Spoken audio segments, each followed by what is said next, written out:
of mutual benefit. This is not a one-way street. This is not the United States military, offering to the Ugandans, here's training, here's some things that we could do for you. That's not the case. That's only half of the story. The other half of the story is what we gain from this relationship. And what we gain is a better understanding of the region, certainly of Uganda. Most Americans, myself included, we are not African experts, so the more we can learn about the complexity and the diversity of the security challenges here, the better off that we are. So I would say from our standpoint, from the American standpoint, it's been a very productive relationship, and one we certainly want to continue into the future. And that indeed is one of the reasons that Africa Command was established. Previously, as some of you know, the continent of Africa was addressed by 3 different U.S. military commands, and we think it's much more appropriate to have a single command focused on the majority of those issues.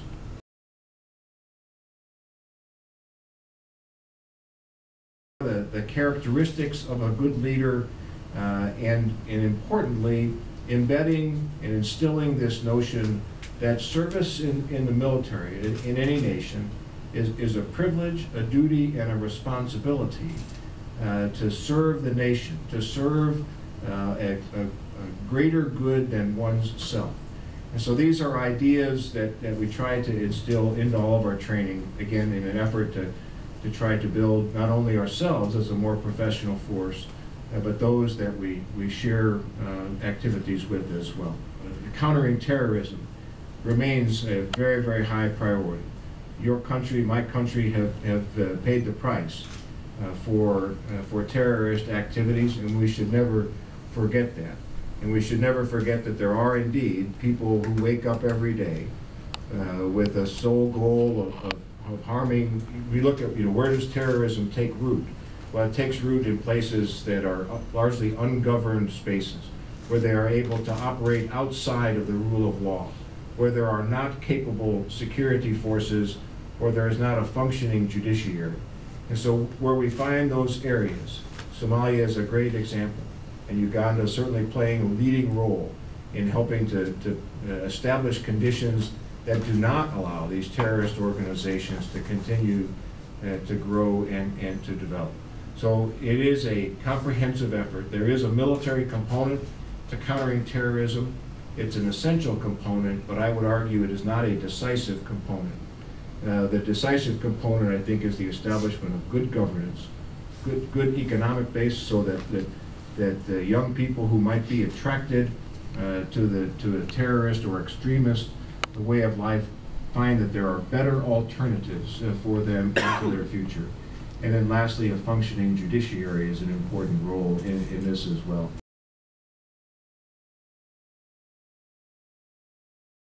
Encountering the Lord's Resistance Army and the efforts to locate Joseph Kony, that is an important mission for us.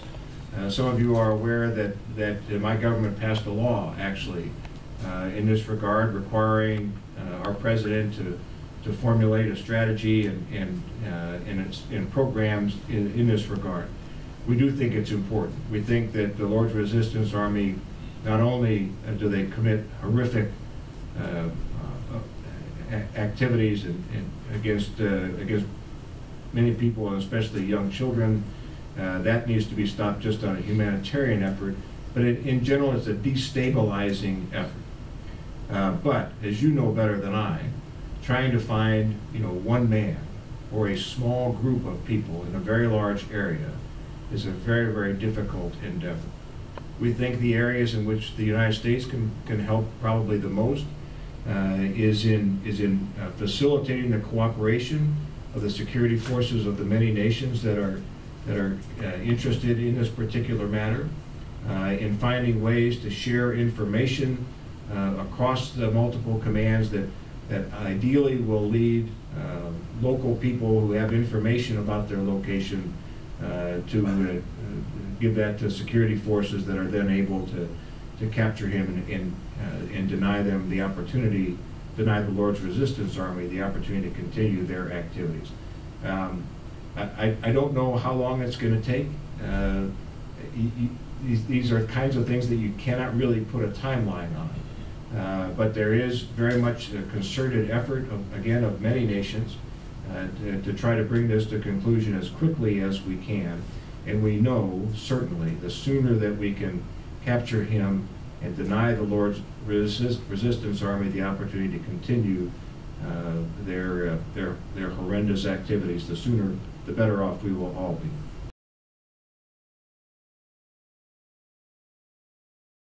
The one area I think that is most troubling to me is Somalia.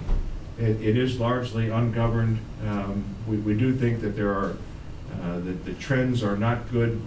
We have seen Al-Shabaab publicly state that they want to be affiliated with Al-Qaeda and international terrorist entities. We have seen their activities here in East Africa indicating their intent to expand their area of operations from Somalia. So to me, that should be our highest priority, working with Uganda and other East African partners to do all that we can to bring a comprehensive approach, a whole of government approach to resolving and helping Somalia restabilize and no longer be a safe haven for terrorists.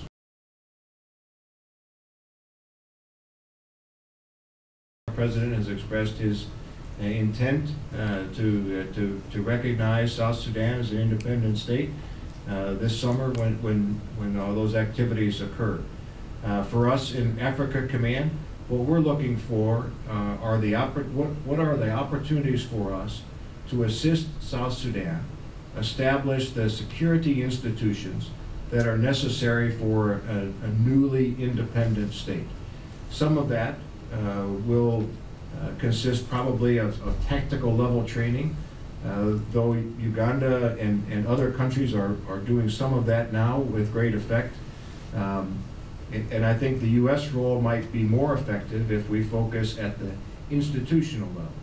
What are the things that we can do to help the new state of South Sudan build in their defense establishment personnel systems, logistics systems, medical systems, administrative systems, to help them have the ability to manage an independent ministry of defense.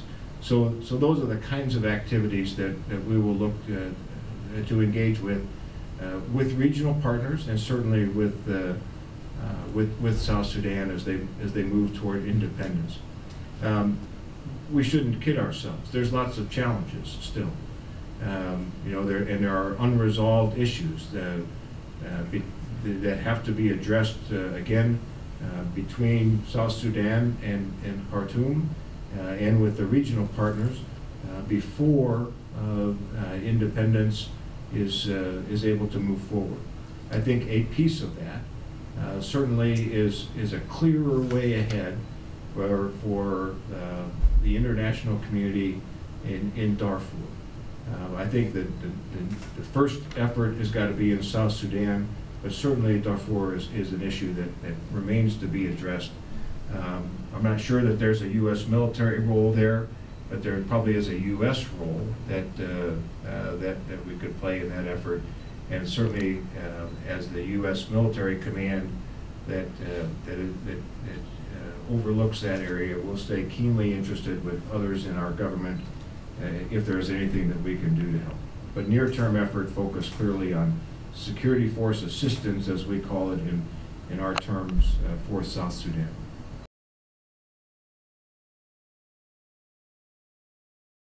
Supporting the AMISOM forces in Somalia. It is very, very important, and it has been costly, not just in terms of financial resources, but certainly in a more important resource, which is the lives of many soldiers. And same for Burundi, and I'll have the opportunity to visit there this evening and tomorrow and express thanks to them as well. I think the mission would benefit from increased participation for two reasons. One, the increased capacity and capability that some additional forces would offer to the command, but probably, at least as importantly, is the symbolic value of other regional nations and partners, other African nations contributing to that mission, to make it clear to the Somalis and to the region and to the international community that African states take this mission very, very seriously, and that it is African states that are seeking to solve the matters in Somalia. So certainly we would encourage other nations to contribute to forces to that mission. The donor nation issue that you raise is a challenge in just about every mission, whether it's a UN mission or an AU mission or any other international organization mission, and that is having the actual delivery of the pledges occur on time as promised.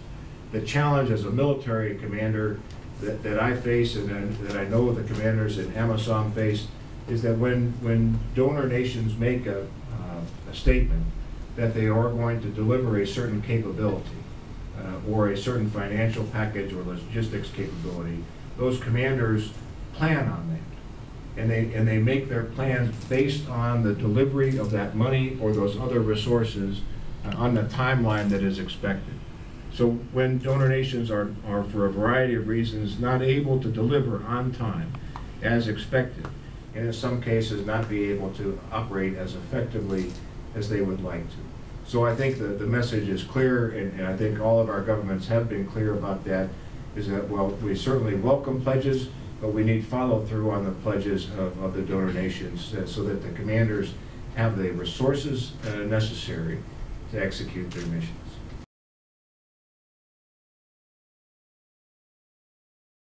This misconception that that United States Africa Command was established as a counterbalance somehow to Chinese activities on the continent. I have to tell you that in all the preparation that I had coming to this command, that subject never came up. It's not any guidance that I have received. It's not written. It's not published. Certainly was not given to me in that regard. And in fact, certainly in Africa, we do not see ourselves as adversaries, certainly not in a military sense. And what I think is important for us is to look for opportunities where we have shared interests throughout the continent of Africa. And the more that we can do together, I think that we will be in good shape. So I do not at all see this U.S.-China as an adversarial relationship. Economic competitors, perhaps, but certainly not as adversaries.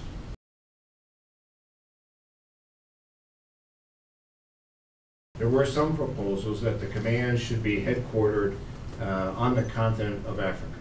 And at first, when you look at that, it seems to be a very logical and reasonable way ahead. But there are also a number of complicating factors.